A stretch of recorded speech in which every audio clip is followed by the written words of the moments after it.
Today, 15,000 nurses in the Twin Cities, Duluth and Superior, and Moose Lake are announcing our intent to strike. Over a decade ago, our issue was safe staffing. 12 years later, it's the same thing. The difference is our healthcare and our profession are in crisis. And we must stand together for each other, our co-workers, and our patients, and take this immediate action.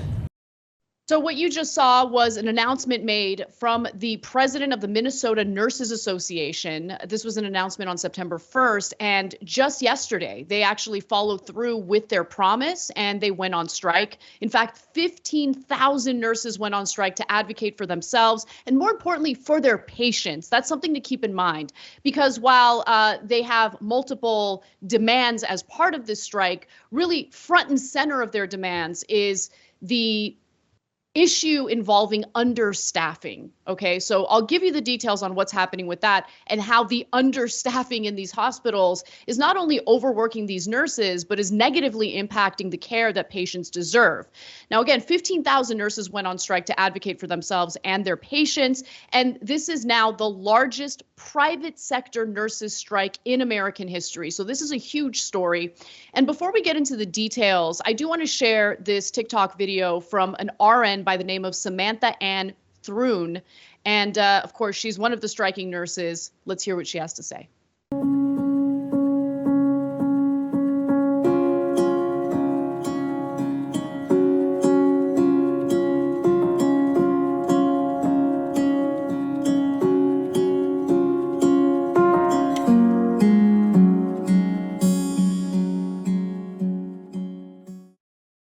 So there she is showing, well, not she specifically, but that was the video she posted on her TikTok page to show the striking nurses and why they're striking. And the strike is slated to last a few days across 16 hospitals in the Twin Cities and Duluth. The strike is also meant to bring attention to the nurse shortages, which have been exacerbated by COVID, as you can imagine. And it does leave patients with inadequate care. So let's go to this first graphic, and it shows you some imagery of the strike that's currently taking place. Strike lines are rocking across the state. This is from the Minnesota Nurses Twitter page. Interestingly, the nurses union does say that while they, of course, would like to be paid more, compensated more for the work that they're doing, it's not the main point of the strike. Mary Turner, who's a COVID ICU nurse and president of the Minnesota Nurses Association, said that we are not on strike for our wages. We're fighting for the ability to have some say over our profession and the work-life balance. And she also said, one more quote, nurses do not take this decision lightly, but we are determined to take a stand at the bargaining table and on the sidewalk if necessary to put patients before profits in our hospitals. So, Cenk, I've got a lot more details. And while some might think it's counterproductive for the nurses to strike, I actually think it's incredibly productive for them to put on blast the fact that they don't have enough nurses to provide the adequate care that the patients need. Yeah. I don't know why it's counterproductive. One of the things that bothers me is that when a group is striking, the media immediately blames the workers. Like, oh, how dare they do this? This is going to affect the patients.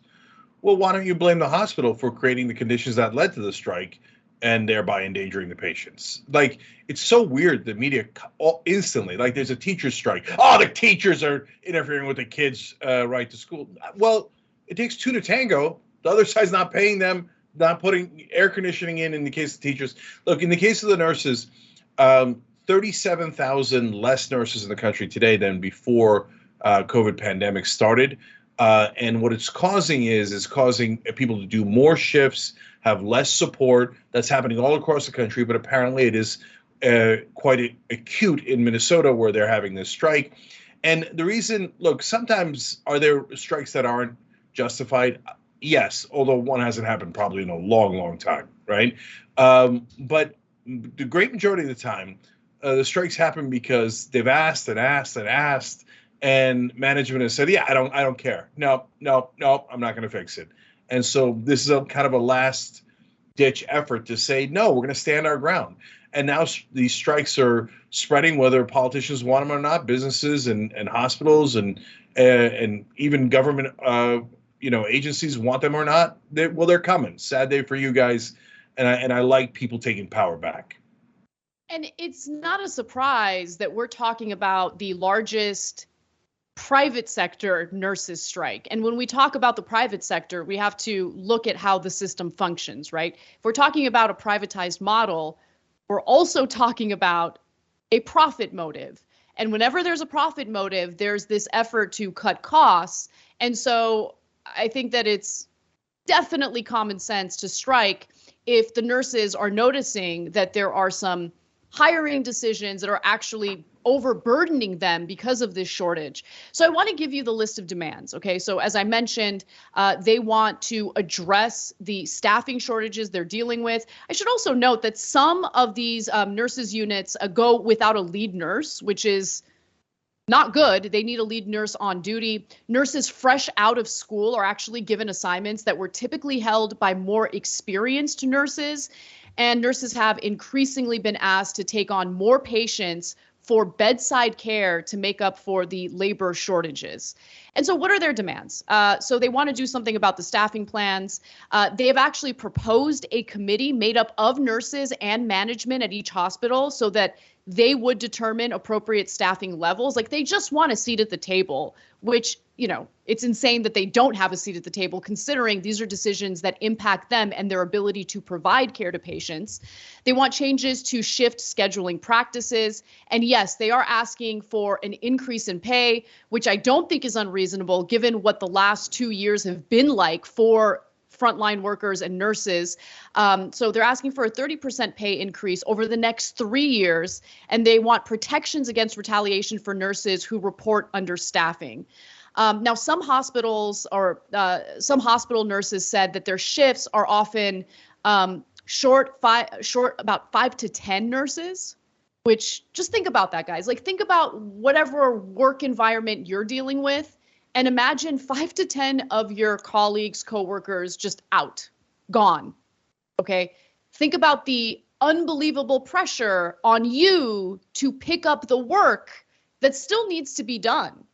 And so that's the issue. That's the main issue here. The Minnesota Nurses Association also recorded a 300% increase in nurses' reports of unsafe staffing levels on their shifts since 2014. So I want to be clear, this has been an ongoing issue. And when it comes to staffing shortages, you got to keep in mind that a lot of times it is a decision that is made in order to cut costs and maximize profits. Chris Rubesh, who is the vice president of the Minnesota Nurses Association and a nurse in Duluth, says, "I can't give my patients the care they deserve. Call lights go unanswered. Patients should only be waiting for a few seconds or minutes if they've soiled themselves or their oxygen came unplugged or they need to go to the bathroom, but they can take 10 minutes or more." Those are things that can't wait. And obviously, I agree with that perspective. And one other thing I wanted to just quickly mention is anytime workers go on strike, you have to keep in mind that they're taking a risk. They're risking their livelihoods in order to fight for better working conditions, better pay, and in this case, better care for their patients. And sometimes they don't even have a robust strike fund to make them whole financially as they're on strike. So I do want to encourage you guys to, if you can, contribute to the nurses strike here at mnnurses.org/strike fund. That's mnnurses.org/strike fund. I want to prove that TYT is not one of these individuals who engages in empty talk about how nurses are heroes. We heard a lot about that in the beginning of COVID, and then turn around and do nothing to support nurses. If we can, if you have anything to spare for this strike fund, please consider it. All right, and the link for that should be down below if you're watching later on YouTube or Facebook. But Anna, luckily, nurses don't deal with life and death situations, so it's not that important. Oh, wait, they do. If your oxygen tube gets unplugged and there's not enough nurses on staff, yeah, that's a disaster. And by the way, look, this is important too. Sometimes wages are appropriate for an industry. Doesn't happen often, but it does happen. Sometimes it happens with lawyers. It happens with bankers. So it's not impossible, right? In fact, they're overpaid. But every time somebody goes on strike, whether it's teachers or nurses, they're always apologizing. This isn't mainly about wages. Is it? No, it's okay. It could be about wages. If you're getting underpaid, yeah, ask for higher wages and say it's about wages. There's nothing wrong with that. And last night on Old School, one of our shows, tyt.com/join to become a member, get all of our shows. We were talking about, in fact, one of our members suggested, the nurses union is kind of an ideal union because a lot of the unions are too weak. Like the teachers union didn't even support the last teacher strike in Ohio. It was unbelievable, right? The NEA didn't. And workers at Starbucks and Amazon have to go around the traditional unions to even strike to do all the things that they're doing. And sometimes the unions are too strong, like the cop unions, where they say, no, we don't want any accountability, et cetera, right? Nurses union is just right and has been for a long time. So I love the strike. Keep it going. Stay strong.